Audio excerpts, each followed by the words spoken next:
Hey guys, welcome to Anushala by Anushree. This video is going to be the part of the Power Polity playlist और यहाँ पर हम discuss करने वाले हैं प्रेसिडेंट के बारे में।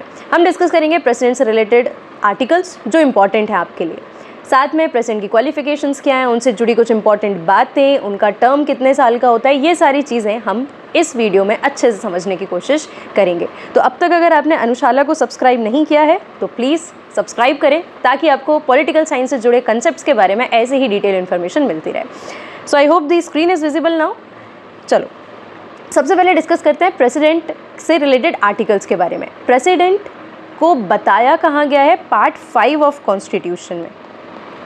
पार्ट 5 का नाम है यूनियन। ठीक है, हमारा कॉन्स्टिट्यूशन जो है उसमें कुछ पार्ट्स दिए गए हैं, हर पार्ट का एक नाम है और उसके अंदर बहुत सारी चीज़ों के बारे में बताया गया। तो पार्ट 5 जो है वो यूनियन के बारे में बताता है, जो शुरू होता है आर्टिकल 52 से। ठीक है, और आपका आर्टिकल 52 इटसेल्फ कहता है there shall be a president of India. See, अगर आप कॉन्स्टिट्यूशन पढ़ेंगे या अगर आप आर्टिकल्स को डिटेल में पढ़ेंगे तो ये बहुत लेंदी आर्टिकल्स हैं, इनके अंदर भी सब आर्टिकल्स होते हैं।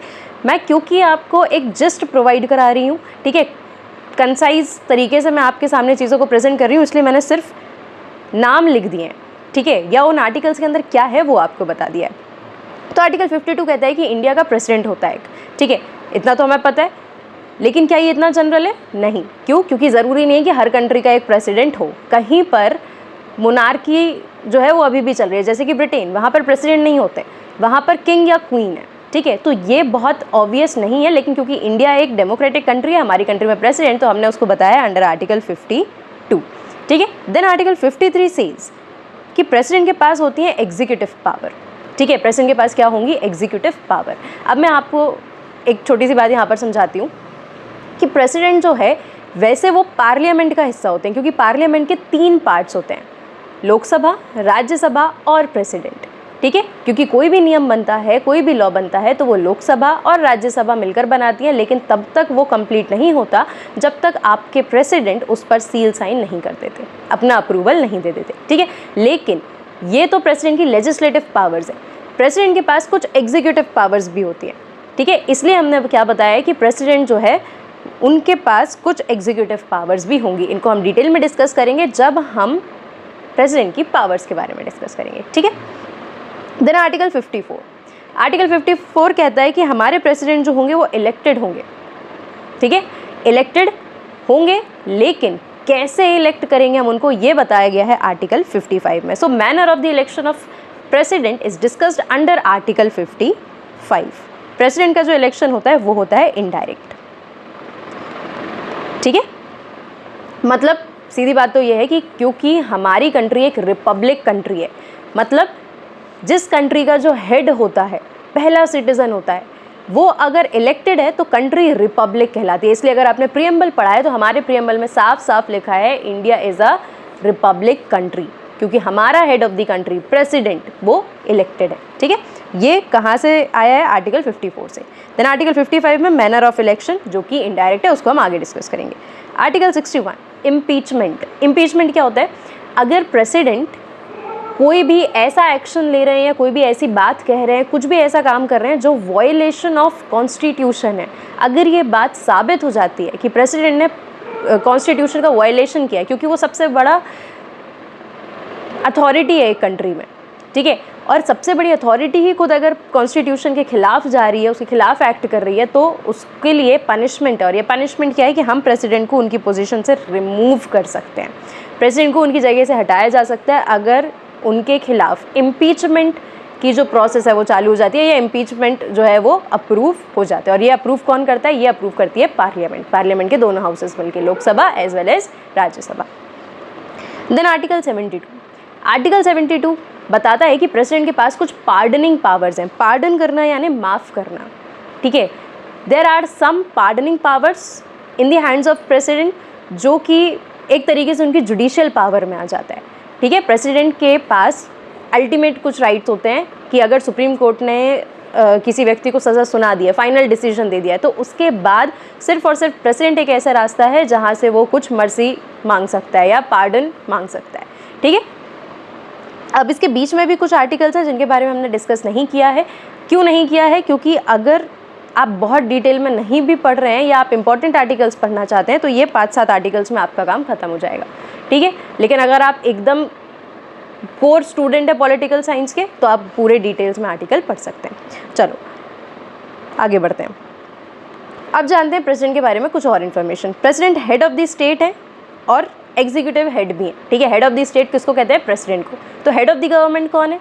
हेड ऑफ द गवर्नमेंट होते हैं प्राइम मिनिस्टर, ठीक है। ये बहुत छोटा सा डिफरेंस है, शब्दों का खेल एक तरीके से हम कहेंगे, लेकिन आप इसमें बहुत बड़ी मिस्टेक कर सकते हैं। हेड ऑफ द स्टेट यानी पूरी कंट्री का हेड कौन है? प्रेसिडेंट। लेकिन सरकार जो है उसका हेड कौन है? हेड ऑफ द गवर्नमेंट कौन है? Prime minister. क्यों? क्योंकि वो सबसे बड़ा एग्जीक्यूटिव ऑफिसर गवर्नमेंटल टर्म्स में कहलाएगा, ठीक है। लेकिन अगर हम पूरी कंट्री की बात करते हैं तो सबसे बड़ा एग्जीक्यूटिव हेड कौन होगा? President. Then comes to the power. President के पास जितनी भी पावर है वो सारी की सारी वो एड और advice of council of ministers के थ्रू ही एक्सरसाइज करते हैं। मतलब कि अगर मैं प्रेसिडेंट हूँ तो मैं ज़रूरी नहीं है कि जितने भी डिसीजंस ले रही हूँ वो मेरे खुद के इंडिविजुअल डिसीजंस हैं। मुझे हमेशा काउंसिल ऑफ मिनिस्टर्स और प्राइम मिनिस्टर की जो एडवाइस होगी या जो भी वो मुझे सलाह देते हैं उस पर ही मुझे डिसीजन लेना पड़ेगा, ठीक है। तो एक तरीके से आप कह सकते हैं कि प्रेसिडेंट जो हैं उनको रबर स्टैम्प भी कहा गया। रबर स्टैम्प समझते हैं कि ऑलरेडी स्टैम्प में जो छपा होना है वो जो भी जिस भी चीज़ का जिस भी नाम का सील साइन लगाना है वो प्रिंटेड होता है, बस आपको उसको इंक में रख के लगाना होता है, ठीक है। रबर स्टैम्प बोला गया है कि जैसा प्राइम मिनिस्टर या उनके काउंसिल ऑफ मिनिस्टर्स कहेंगे वैसा ही काम कौन करता है? प्रेसिडेंट, ठीक है। लेकिन हमारे प्रेसिडेंट के पास कुछ डिस्क्रिशनरी पावर भी होते हैं। डिस्क्रिशनरी पावर मतलब वो अपने डिस्क्रिशन, अपनी मन मर्जी के अकॉर्डिंग, अपनी समझ के अकॉर्डिंग कुछ चीज़ों में एक्ट कर सकता है, ठीक है। डिस्क्रिशनरी पावर क्या है हम उनको भी बाद में डिस्कस करेंगे, राइट। चलो, ये काउंसिल ऑफ मिनिस्टर की एड और एडवाइस कंपलसरी है और ये कंपलसरी कब से हुई है? 44th कॉन्स्टिट्यूशनल अमेंडमेंट एक्ट 1978, ठीक है। ये इंपॉर्टेंट है। ये CAA जो लिखा है ये क्या है? Constitutional amendment act. मतलब 44th अमेंडमेंट जो कि कॉन्स्टिट्यूशन में किया गया था उसके थ्रू ये कंपलसरी कर दिया गया है कि प्रेसिडेंट को काउंसिल ऑफ मिनिस्टर्स की और प्राइम मिनिस्टर्स की एडवाइस मानना ज़रूरी है, कंपलसरी है, ठीक है। पर ऐसा क्यों? वो तो प्रेसिडेंट है। ऐसा इसीलिए क्योंकि प्राइम मिनिस्टर और बाकी मिनिस्टर्स इलेक्ट होकर आए हैं directly by the people of the country, ठीक है। जब हम लोकसभा के इलेक्शन में पार्टिसिपेट करते हैं तो इस इलेक्शन के थ्रू जितने भी लोग जा रहे हैं, अगर वो लोकसभा में बैठते हैं और लोकसभा में जिस भी पार्टी को मेजॉरिटी मिलती है उस पार्टी का लीडर बनता है प्राइम मिनिस्टर और फिर वो अपनी मर्जी के अकॉर्डिंग प्रेसिडेंट को बताता है कि आप इस व्यक्ति को ये वाला डिपार्टमेंट दे दो, इस व्यक्ति को ये वाली मिनिस्ट्री दे दो, और उसके अकॉर्डिंग उसकी पूरी काउंसिल ऑफ मिनिस्टर्स तैयार होती है, ठीक है। तो हम डायरेक्टली इलेक्ट करते हैं प्राइम मिनिस्टर और काउंसिल ऑफ मिनिस्टर को, इसलिए ज़्यादा पावर उनके पास है। हमारे लिए क्या अच्छा है क्या अच्छा नहीं है इसको डिसाइड करने का ज़्यादा पावर हमने उनको दे रखा, ठीक है।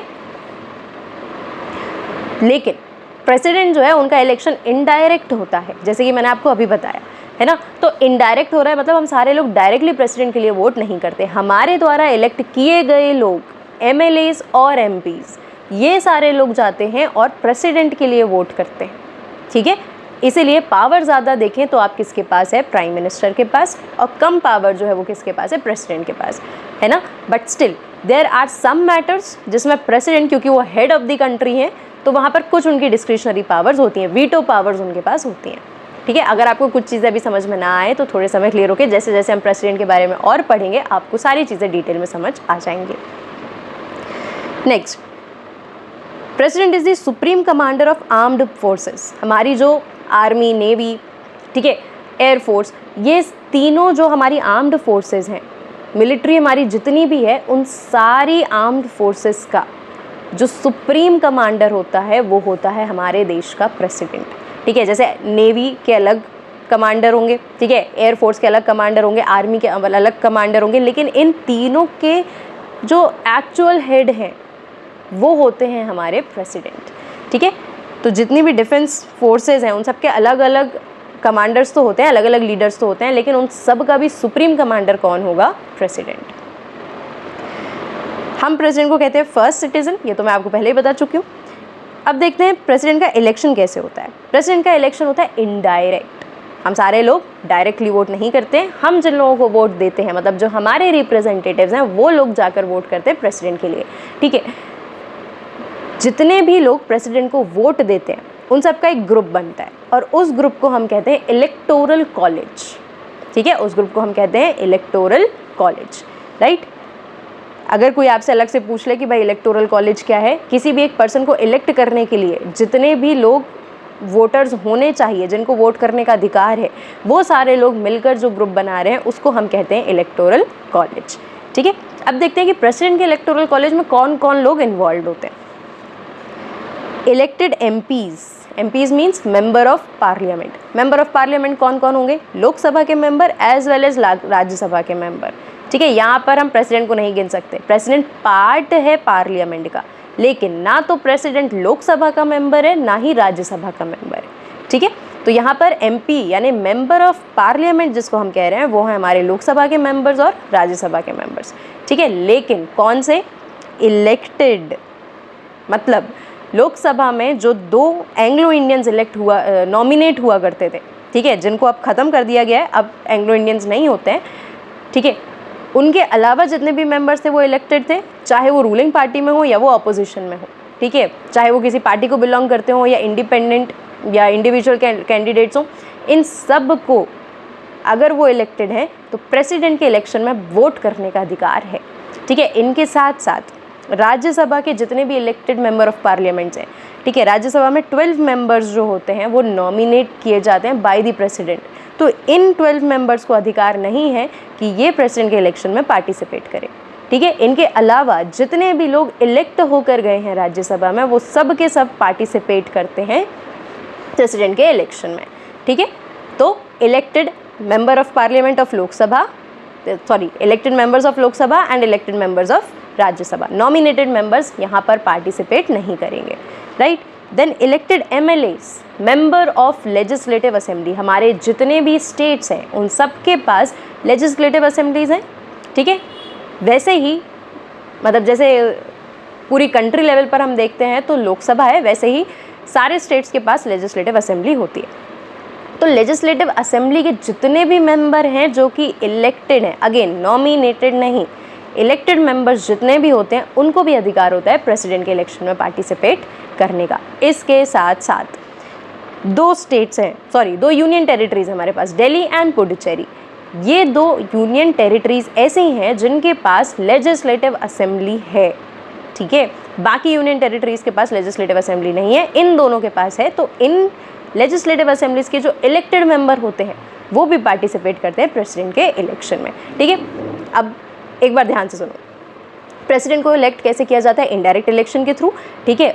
इलेक्शन कराने के लिए एक इलेक्टोरल कॉलेज बनाया जाता है जिसमें पार्टिसिपेट करते हैं elected member of parliaments, elected member of legislative assemblies and elected member of legislative assembly of Delhi and Puducherry. ये लोग मिलकर इलेक्टोरल कॉलेज बनाते हैं और प्रेसिडेंट का इलेक्शन करते हैं, ठीक है। नहीं समझ में आया? एक बार वीडियो को पीछे करना और एक बार सुन लेना, ठीक है। चलो अब देखते हैं कि भाई प्रेसिडेंट बनने के लिए क्वालिफिकेशंस क्या क्या होनी चाहिए, मतलब कुछ तो होना चाहिए ना, एलिजिबिलिटी कुछ तो होनी चाहिए। क्वालिफिकेशंस होती हैं कि पहली बात, प्रेसिडेंट जो भी व्यक्ति प्रेसिडेंट बनना चाहता है वो इंडिया का सिटीज़न होना चाहिए, ठीक है। आपके पास इंडिया की सिटीजनशिप होनी चाहिए, तभी आप सोच सकते हैं कि आप प्रेसिडेंट बनेंगे। देन एज क्राइटेरिया क्या है? 35 ईयर्स। 35 ईयर्स आपके कंप्लीट हो जाने चाहिए, तभी आप प्रेसिडेंट की पोस्ट के लिए एलिजिबल होंगे, ठीक है। एज ए वोटर हमारी एज होनी चाहिए 18 या 18+। अगर हम पार्लियामेंट या अगर हम इलेक्शन लड़ना चाहते हैं, चाहे पार्लियामेंट का हो या लेजिस्लेटिव असेंबलीज का हो, हमारी एज होनी चाहिए 25, ठीक है। लोकसभा के लिए है ये, right. Then qualified for the election as member of Lok Sabha, Lok Sabha का मेंबर बनने के लिए आप क्वालिफाइड होने चाहिए, तभी आप प्रेसिडेंट बनने के बारे में सोच सकते हैं। No office of profit. Office of profit क्या है? ऑफिस ऑफ प्रॉफिट बेसिकली कोई एक पोजीशन नहीं है, ठीक है। गवर्नमेंट के अंदर कुछ पोजीशंस ऐसी हैं, गवर्नमेंट के अंदर कुछ जॉब्स ऐसी हैं जिनको ऑफिस ऑफ प्रॉफिट बोला जाता है। तो अगर आप ऐसी किसी भी जॉब में हैं और आप प्रेसिडेंट का इलेक्शन लड़के जीत चुके हैं तो आपको वो छोड़ना पड़ेगा, तभी आप प्रेसिडेंट बनेंगे, ठीक है। आप कोई भी ऐसी जॉब जिसको ऑफिस ऑफ प्रॉफिट कहा जाता है, अंडर द यूनियन और स्टेट गवर्नमेंट, वहाँ पर आप प्रेसिडेंट नहीं बन सकते, ठीक है। So these are the 4 qualifications for the eligibility of president. Then immunity के बारे में बात करते हैं। इम्यूनिटी का मतलब क्या होता है? इम्यूनिटी का जनरल मतलब क्या है कि किसी भी चीज़ से आपको कोई खतरा ना होना या किसी चीज़ से आप बच सकते हो, है ना। जैसे हमारी बॉडी की एक इम्यूनिटी होती है, किसी की वीक होती है, किसी की स्ट्रांग होती है। वैसे ही प्रेसिडेंट, जब एक व्यक्ति प्रेसिडेंट बन जाता है तो उसको कुछ चीज़ों से बचाया जाता है, ठीक है, कुछ चीज़ों से उसको छूट होती है ना। देखते हैं, legal liability for his official acts. President अपना कोई भी ऑफिशियल एक्शन के लिए लीगल लायबिलिटी से बचा रहता है, ठीक है। लीगल एक्शंस उस पर नहीं ले जाते अगर उसने अपने ऑफिस में, मतलब या अगर उसने अपनी ड्यूटी के समय कुछ ऐसे एक्शंस किए हैं तो, ठीक है। ऑफिशियल एक्ट जो भी एज ए प्रेसिडेंट उसने जो भी डिसीजंस लिए हैं या जो भी एक्शंस किए हैं उनको लीगल लायबिलिटी के अंदर नहीं लाया जाता। देन क्रिमिनल प्रोसीडिंग्स नहीं हो सकती। प्रेसिडेंट के ऊपर क्रिमिनल प्रोसीडिंग्स नहीं कर सकते, उनको अरेस्ट नहीं कर सकते अगर वो अपने ऑफिस में है तो, मतलब अगर वो अपनी टेन्योर में है तो, ठीक है, जितना उनका समय होता है उसके अंदर, ठीक है। उनके ऊपर लेकिन सिविल प्रोसीडिंग्स की जा सकती हैं, जैसे करप्शन के चार्जेस जो हैं या टैक्सेस से रिगार्डिंग, ठीक है, ये सारी प्रोसीडिंग्स जो हैं ये की जा सकते हैं। लेकिन उसके लिए हमको, मतलब जो भी अथॉरिटी ऐसा काम कर रही है उसको प्रेसिडेंट को पहले से एक नोटिस देना पड़ेगा, ठीक है। और ये भी 1 महीने का नोटिस देना पड़ेगा और साथ में उनको पहले से इन्फॉर्म करना पड़ेगा कि भाई आपके खिलाफ ऐसी ऐसी बातें पता चली हैं तो हम इस पर एक प्रोसीडिंग कर रहे हैं, गेटिंग। और वो भी सिर्फ और सिर्फ पर्सनल एक्ट्स के लिए, क्योंकि हम ऑलरेडी देख चुके हैं कि वो अपनी ऑफिशियल ड्यूटी में जो कुछ भी कर रहे हैं उन पर लीगल लायबिलिटी नहीं आती है, राइट। हम ऐसा क्यों कर रहे हैं? क्योंकि देखो, वैसे तो बोला जाता है कि सारे सिटीजन्स इक्वल, राइट, लेकिन कुछ सिटीजन्स को जो कि बहुत ही अलग पोजीशन पर है, बहुत ही सिग्निफिकेंट पोजीशंस पर है, उनको कुछ चीज़ों से बचाया जाता है, right. So this was all about president के बेसिक डिटेल्स, ठीक है। इसके अलावा हम कल देखेंगे कि प्रेसिडेंट की ओथ यानी शपथ कौन दिलाता है, कितने समय के लिए प्रेसिडेंट होते हैं, कितनी बार रिपीट होते हैं, फिर उनके पावर्स क्या क्या हैं। पावर्स हम 4-5 हेडिंग्स के अंदर देखेंगे और फिर उनको एक एक पावर को डिटेल में डिस्कस करेंगे, राइट, ताकि आपको ये समझ में आ जाए कि प्रेसिडेंट एग्जैक्टली कहाँ पर क्या क्या पावर होल्ड करते हैं। So this was all about today's video, ठीक है। 17 मिनट्स, अराउंड 18 मिनट्स में हमने बहुत सारी चीज़ें समझने की कोशिश की हैं। आई होप आपको ये वीडियो यूज़फुल लगा होगा। अगर आपको इसमें कुछ भी इन्फॉर्मेशन अच्छी लगी या आपको लगता है कि ये वर्थ वॉचिंग था, वर्थ शेयरिंग था, तो प्लीज़ इसको शेयर करें, बहुत सारे स्टूडेंट्स तक इसको पहुंचाने में मेरी मदद करें। So stay tuned with the power polity playlist, जहाँ पर हम अभी सबसे पहले प्रेसिडेंट की सारे डिटेल्स को कवर करेंगे, उसके बाद हम नेक्स्ट टॉपिक पर जंप करेंगे। So thank you so much for watching. Comment करके बताएं और लोगों के साथ शेयर करें। अब तक अगर आपने अनुशाला को सब्सक्राइब नहीं किया है then please do subscribe. Thank you, keep watching.